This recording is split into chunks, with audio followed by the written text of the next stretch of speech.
The voice that we hear long before any other voice come from within.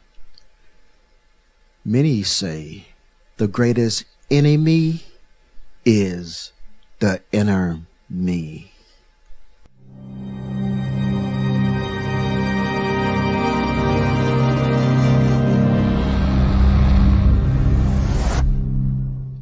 Welcome back to the NCCR Podcast. I have the pleasure to introduce you to your host today.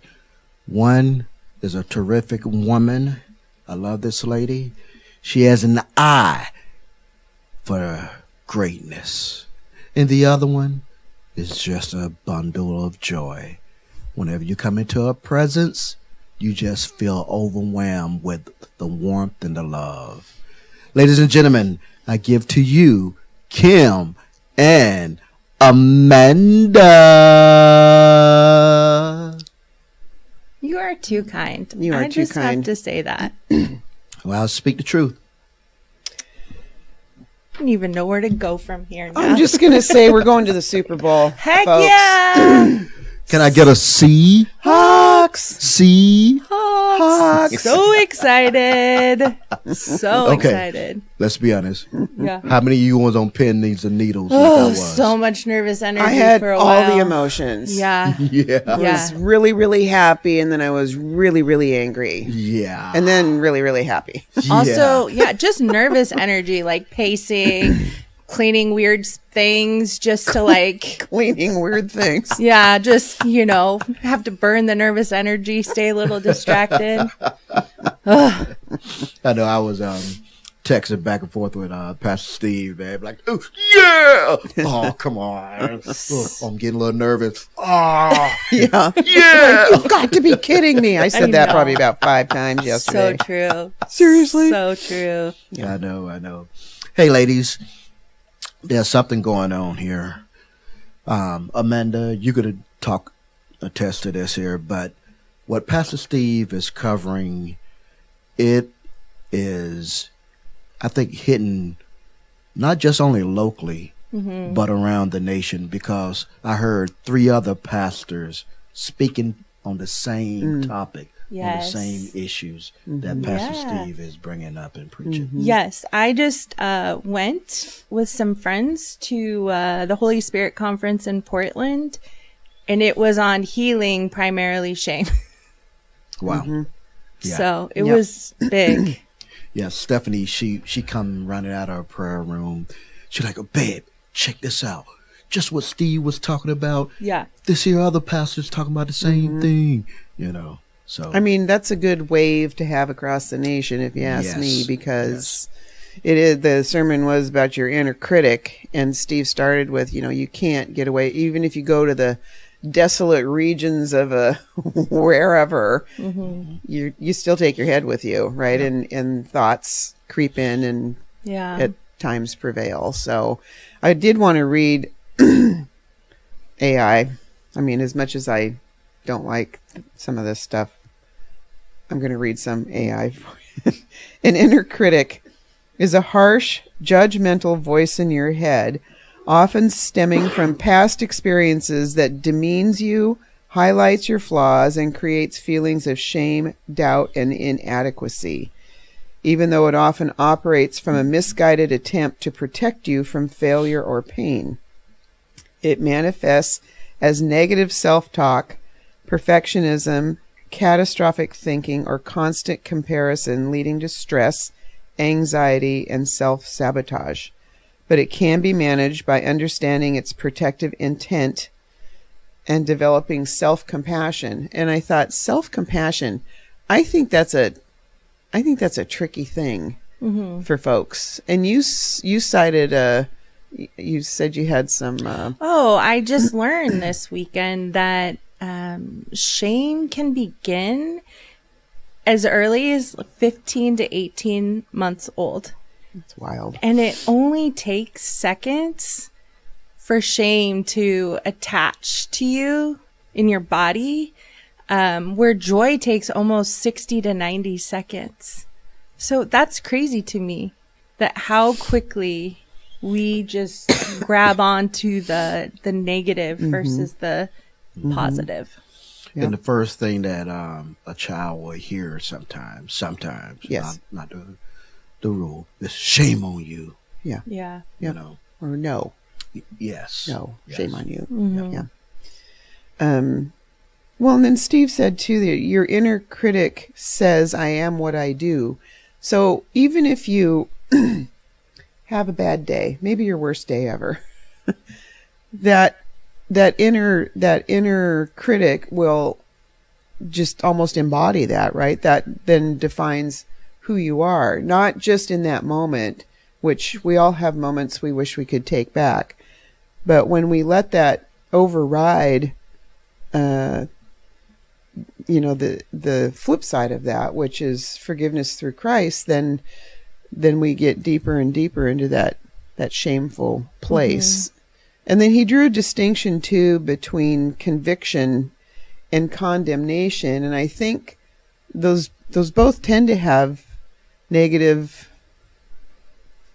vibes to them, I guess. But conviction is, you did wrong, but God's grace offers a better way. So come to him, listen to him, dwell in him, abide with him, accept his healing that he's offering to you.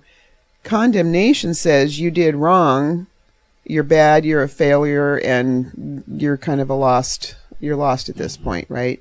And there's no coming back from that. So, and we're responsible for how we deal with both of those things. Yeah. I mean, we have our free will, we have our free choice. I think it goes along with last week. I think we talked a little bit about that's God just made me that way. I guess I'm just a bad person, or I'm a this person or a that person. But we don't need to stay in that space. We can choose, and he wants us to choose him and his gift of redemption. And when we don't do that, shame on us. No. Yeah. That's a decision that we're making to not believe God's promise. I think it's crazy how sneakily and how quickly, how just a minor thing can cause shame in us. Mm-hmm. Something that you might not even notice, right? A comment said, or a slight misstep, or whatever. And then how quickly our mind grabs a hold of that and just feeds it. Mm-hmm. It's just like, yeast, right? Yep. And it's like, before you know it, you're just stewing all day on this thing that could have started as something so minor. Yeah, it's like a little drop of Yes. food dye in a glass of water. Yeah. It just spread so quickly. Mm-hmm. I don't know. Something that I've been doing lately that has been huge for me, and I will be honest and say, like, journaling is not something that normally comes very naturally to me.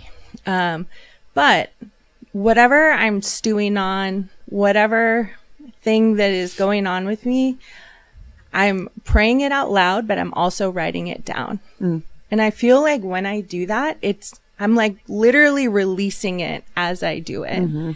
And it's been really powerful. Mm-hmm. And it's something that I didn't like intentionally start. I just one day was like, I'm doing this. Journal and start writing in it. Yeah. Well, I liken that to that. If you're constantly inhaling, which would be the shame perhaps in this conversation, and you never let it go, you never exhale, you're just taking in more and more and more, and then after a while you just can't breathe, right? You're not letting, you can't just keep taking in bad or whatever you want to call the thing that you're holding on to and not let it go without. I mean, people get sick from this. They get depressed. They want to self-harm. They look for other avenues to release the stress. It's just a path to destruction if you don't look to Christ's redemption and understand that I mean, why wouldn't you believe what God says? You're cherished, you're valuable. I love you unconditionally. I mean, again, nobody else loves you like that. And his promises are clear and abundant in the Bible, and yet we often will choose to do something different. I think too, though, sometimes you don't even realize that it's happening. Because I'll be really transparent and say that in my family system, there was an expectation on me, and I will say this is my extended family system, that like I'm the doer, I'm the planner, I'm the one that's going to set it up, I'm the one that's going to clean up, set up, do all the things, make sure everybody's taken care of. And I didn't even realize that was like an expectation on me. I just kept striving and striving and striving because I just knew that this was my role in the family. And I was just stuck in that dysfunction. And there was a moment one day where it hit me, and all I was doing was like cleaning up. And I was like, they all expect me to do this. This is like my job in their minds. And they're all over there sitting down, and I'm just over here doing whatever. And I was like, in a moment, I just said to myself, I'm not doing this anymore. And it's hard to break that with other people, because then I had to go through a season where they're like, you change. This is, how come you're not doing what you normally do? Like, who's going to pick up this pieces? And I just had to be okay with the fact that in their minds, I was letting them down, or I had changed, when in reality, I was just, hey, when did it become a thing that you're expecting me to play this role? Yep. You know, Amanda, as you were saying that, I'm giving you virtual high fives because I'm in that same role. Yeah. Being the elder son, I'm in this stage in life where I'm the de facto patriarch of the family. My parents, they are looking to me. Yeah. My siblings, they're looking to me. Yeah. Extended family, like, what is he going to do? Yeah. What did he say? You know, so Kim knows this. Yeah, she's my sister, my other sister. But it is a burden. It's so hard. And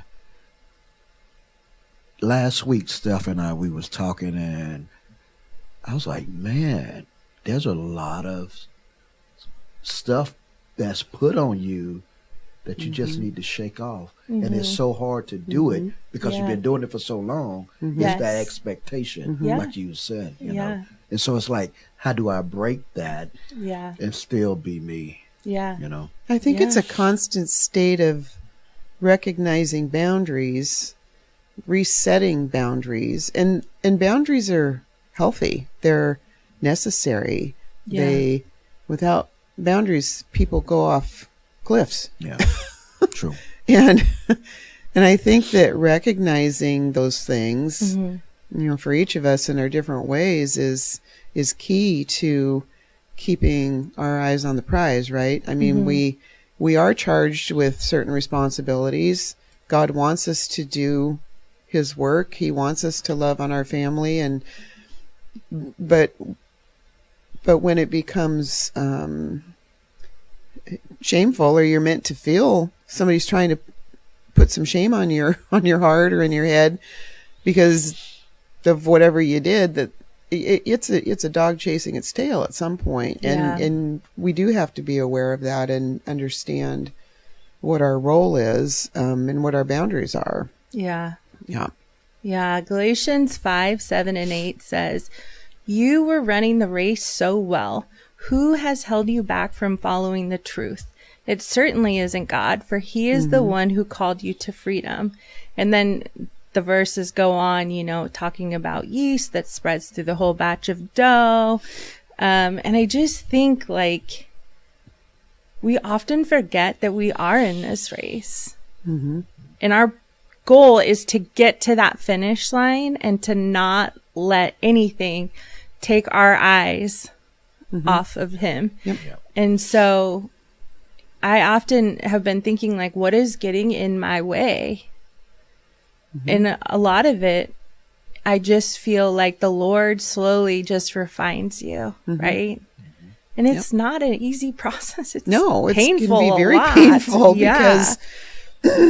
because there's that fear, which often plays a big part of our life and our Yeah. choices, that you're going to disappoint somebody, let somebody down, or not.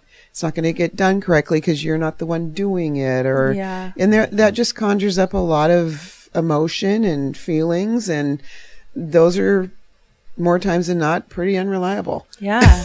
Yeah. But do not let anything get in your way of crossing that finish What's reliable, line. what never Yeah. changes or moves, and where can we always find the answer? That's the thing that we need to be focused on, not that maybe somebody got their nose out of joint because they had to do a dish or whatever, fill in the blank, because it's little things and it's big things. Yeah. And they carry equal weight for us. Right. And if you're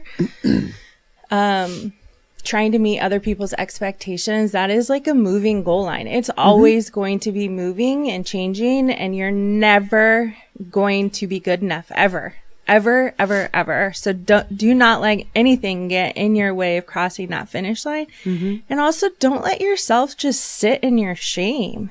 Right. Like and you're in that moment, you're choosing to separate yourself from God, right? Yep. Yeah. Is that ever?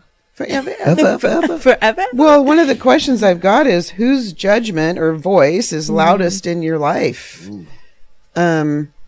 And God's the only one that can pass judgment, so the answer is A. But I don't think that's the reality that we dwell in often. Yeah. We don't take that. We don't ask him first. Yeah. We just go back looking for the answer, or finding, was there a sign I missed? But the road sign is always God. And we just decide to make that different. But I think I love this series. I think that it's been, I love these sermons, these Bible verses where we can really be looking internally, and what promotes us to do these things externally that we know we shouldn't do. We're weak, we're frail, we need Jesus. And when we lose sight of that, we fall and skin our knees. Alrighty. Yeah.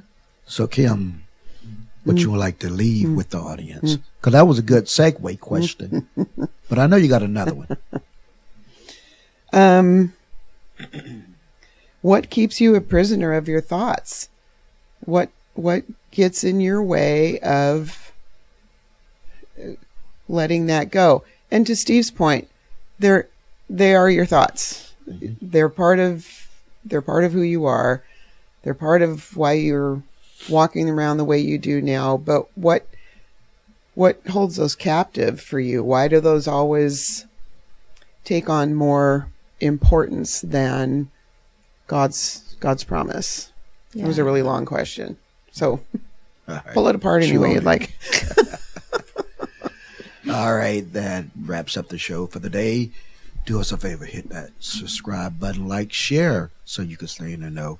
And I would definitely encourage you to come back the week after, because next week is just about the recap of 2020-25. You know, maybe the voice is still there. That doesn't mean you're failing. You just have to remember, freedom isn't silencing the inner critic. It's knowing the voice, and which voice gets to decide. Because once God said it, there's nothing else to be done. There's now no condemnation. Right? Till then, we're out.